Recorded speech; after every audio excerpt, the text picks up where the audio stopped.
మాట్లాడేది మాత్రం కళ్యాణ్ గారు. ఓకే. అది. సో నారా లోకేష్ గారిని ముఖ్యమంత్రిని చేస్తారనే ఒక ప్రచారం విస్తృతంగా జరుగుతోంది. సో ఆ పట్టాభిషేకం అనాలి, దాన్ని పట్టాభిషేకము ముఖ్యమంత్రి పదవి చేయడం. ప్రజాస్వామ్యంలో పట్టాభిషేకం అనలేం కాబట్టి ఆయన ముఖ్యమంత్రిని చేయాలనే ప్రయత్నాన్ని అడ్డుకోవడంలో భాగంగా ఈ నిప్పు పుట్టే పరిస్థితి ఉంటుందా? ఇప్పుడు అంటే మనకి వంశపారంపర్యమైనటువంటి రాజకీయాలు ఏవైతే ఉన్నాయో వాటికి వ్యతిరేకమనే వచ్చిన పార్టీ తెలుగుదేశం పార్టీ. కానీ ఈవెన్ జనసేన పార్టీ కూడా అదే పార్టీ ఆఫ్ కోర్స్. బట్ పూర్తిగా వంశానుకూలంగానే రాజకీయాలు చేస్తున్నారు. అంటే వాళ్ళ వంశం వారికే ఇస్తున్నారు. ఇప్పుడు ఎన్టీ రామారావు గారు అయిపోయారు, ఆయన అల్లుడు వచ్చాడు, ఇప్పుడు ఆయన అల్లుడు అయిపోయాడు, ఆయన కొడుకు వస్తాడు. ఇప్పుడు జనసేన పార్టీ ఉంది, కుటుంబ రాజకీయాలకు వ్యతిరేకం, కానీ వచ్చిన పదవి వాడు బ్రదర్కి ఇచ్చుకుంటారు. మళ్ళీ మూడు మంత్రి పదవులు ఇస్తే 2 వాళ్ళ కమ్యూనిటీకి ఇచ్చుకుంటారు. 4 కూడా నాగబాబు గారికి ఇస్తారనేది ఇస్తే ఇక అదే కమ్యూనిటీ, ఫ్యామిలీ, ఇవి 2 తప్ప ఈ రీజనల్ పార్టీస్లో వేరే ఏమి కనిపించే పరిస్థితి కనపడట్లేదు. సో మరి ఆ పరంపర కనుక కొనసాగితే న్యాచురల్గానే నెక్స్ట్ ఉన్నటువంటి కొడుకే కదా ఇవ్వాలి ముఖ్యమంత్రి పదవి.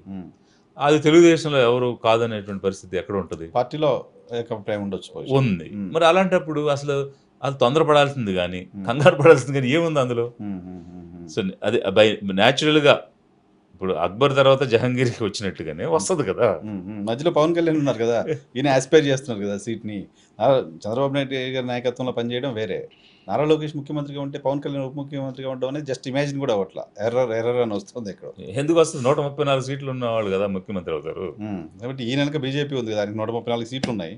పవన్ కళ్యాణ్కి 21 సీట్లే ఉన్నాయి. బిహైండ్ మోడీ, అమిత్ షా కదా. అవును, కరెక్టే. ఇప్పుడు ప్రజాస్వామ్యంలో లెక్కలు కదా ముఖ్యం. సో ఇప్పుడు 134 క్లియర్ మెజారిటీ ఉన్నటువంటి పార్టీ. లెక్కలను మార్చే ప్రయత్నం బీజేపీ చేయదా? అదే నేను అంటుంది. నేను ఇప్పుడు మాతృ సంస్థ ఆర్ఎస్ఎస్ అనేది ఒకటి ఉంది. వాళ్ళ ఎజెండా ప్రకారంగా అన్ని వేట్లు కానీ అన్ని రకాల సీట్లు కానీ మారేటువంటి పరిస్థితి కనిపిస్తూ ఉంది. కాబట్టి ఎవరు బలైపోతారు అన్నటువంటిదే ఇక్కడ అప్రమత్తం అవ్వాల్సిన పరిస్థితి ఉంది. సో ఆంధ్ర రాష్ట్ర ప్రజలు ఇట్లాంటి కుయుక్తులకు, ఈ రకమైనటువంటి మతక రాజకీయాలకు బలి కావద్దు అనేటువంటిదే నా ఆవేదన. ఓకే, వాటిని ఎంకరేజ్ చేయొద్దు, అటువంటి ఎంకరేజ్ చేయొద్దు, మనం పోవద్దు. సార్, ఆంధ్రప్రదేశ్లో ప్రతిపక్ష పార్టీ హోదా విషయం పక్కన పెడితే 40% ఓట్ షేర్ని గెయిన్ చేసి ఉన్న వైఎస్ఆర్ కాంగ్రెస్ పార్టీ భవిష్యత్తు ఏం కనిపిస్తుంది మీకు? ఒకటి, ఇప్పుడు యాజ్ ఎన్ అపోజిషన్ ఇప్పుడు 40% ఓటింగ్ వచ్చింది కదా, 39.6 సంథింగ్ వచ్చింది కదా. వాళ్ళు అసెంబ్లీకి వెళ్ళి మనల్ని నమ్మినటువంటి జనం కోసం మాట్లాడాలి కదా. అక్కడ కూడా వ్యక్తిగతమైనటువంటి ప్రయోజనాలు చూడటం ఏంటి అనేది ఒక ప్రశ్న. సరే, నాకు సమయం ఇవ్వరు, ఎమ్మెల్యేగానే ట్రీట్ చేసి నాకు లిమిటెడ్ టైమే ఇస్తారు, అదే అపోజిషన్ లీడర్ అయితే మనకు మ్యాక్సిమం టైం దొరుకుతుంది అనే వాదనలో కొంత వాస్తవం ఉంది. అయితే దీనికి సంబంధించి ఒకటి కాన్స్టిట్యూషనల్గా నేను కోరేది ఏంటంటే, రాజ్యాంగంలో అయితే లేదు 10% సీట్లు రావాలని, పార్లమెంట్ పెట్టుకున్నటువంటి నిబంధనలో ఉంది. పార్లమెంట్ మార్చొచ్చు కదా. ఇప్పుడు vote share is important than number of seats కదా. So 10% vote share or whichever party gets higher share other than the అధికార పార్టీ అనేటువంటిది ఇప్పుడు యాంటీ డిఫెక్షన్ లా వచ్చింది. 52nd అమెండ్మెంట్ చేసి 10th షెడ్యూల్లో పెట్టారు. ఎందుకు? ఒక బీఫామ్ గెలిచి ఇంకో పార్టీలోకి వెళ్ళిపోతున్నారని. దాన్ని మార్చడానికి చట్టమే చేసింది ఏకంగా, అంటే రాజ్యాంగాన్ని అమెండ్ చేసింది. అలాంటిది పార్లమెంట్ రాసుకున్న రూల్ని మార్చడం ఎంతసేపు? అది రూలే కదా, వాళ్ళు మార్చుకోవచ్చు కదా, స్టాట్యూట్ మార్చుకోవచ్చు, because it's in their hands. అది ఒకటి మార్చాలని లిబరేషన్ కాంగ్రెస్ పార్టీ డిమాండ్ చేస్తుంది. అన్ని రాజకీయ పార్టీలను కూడా అడ్రస్ చేస్తుంది. రాబోయేటువంటి రోజుల్లో ఇలాంటి ప్రాబ్లమ్స్ అనేకంగా వస్తాయి. అందువల్ల ఒక వెసులుబాటు, ఎందుకంటే రాజ్యాంగం రాసినప్పుడు ఆ డిబేట్స్లో డాక్టర్ అంబేద్కర్ ఒక విషయం చెప్పారు. డెమోక్రసీకి 2 పిల్లర్స్ ఉన్నాయి. ఒకటి ఫ్రీ అండ్ ఫెయిర్ ఎలక్షన్స్ అయితే, రెండవది opposition. So free and fair, సజావుగా నిష్పక్షపాతంగా ఎన్నికలు జరిగితే అది ఆయువు.